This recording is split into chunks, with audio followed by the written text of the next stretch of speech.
Olive oil is 100% fat. There's nothing else in it. Pancake mix, on the other hand, is only about 11% fat.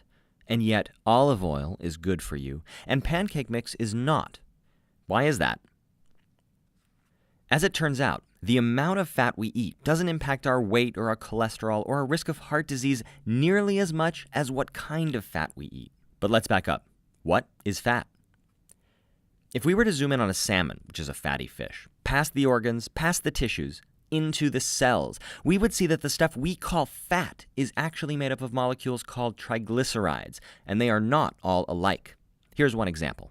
Those 3 carbons on the left, that's glycerol. Now you can think of that as the backbone that holds the rest of the molecule together. The 3 long chains on the right are called fatty acids, and it's subtle differences in the structures of these chains that determine whether a fat is, let's say, solid or liquid, whether or not it goes rancid quickly, and, most importantly, how good or how bad it is for you. Let's take a look at some of these differences. One is length. Fatty acids can be short or long. Another, more important difference is the type of bond between the carbon atoms. Some fatty acids have only single bonds. Others have both single and double bonds. Fatty acids with only single bonds are called saturated, and those with one or more double bonds are called unsaturated. Now, most unsaturated fats are good for you, while saturated fats are bad for you in excess. For saturated fats, the story pretty much ends there, but not for unsaturated fats.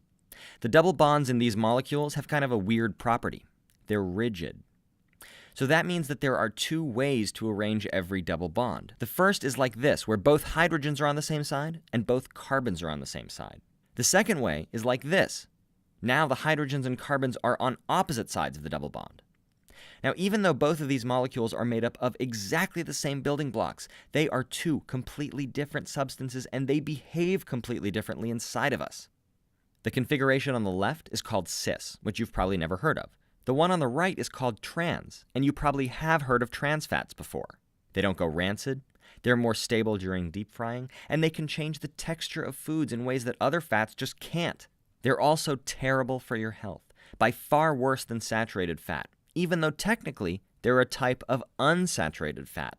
Now, I know that seems crazy, but your body doesn't care what a molecule looks like on paper. All that matters is the 3D shape, where the molecule fits, where it doesn't, and what pathways it interferes with. So how do you know if a food has trans fat in it? Well, the only sure way to know is if you see the words partially hydrogenated in the ingredients list. Don't let nutrition labels or advertising fool you. The FDA allows manufacturers to claim that their products contain, quote, 0 grams of trans fat, even if they actually have up to half a gram per serving.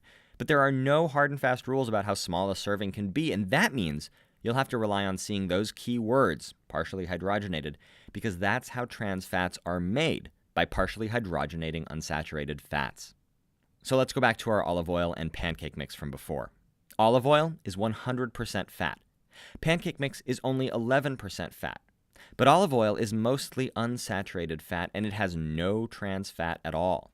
On the other hand, more than half the fat in pancake mix is either saturated or trans fat. And so even though olive oil has 10 times as much fat as pancake mix, it's healthy for you, whereas pancake mix is not. Now, I'm not trying to pick on pancake mix. There are lots of foods with this type of fat profile.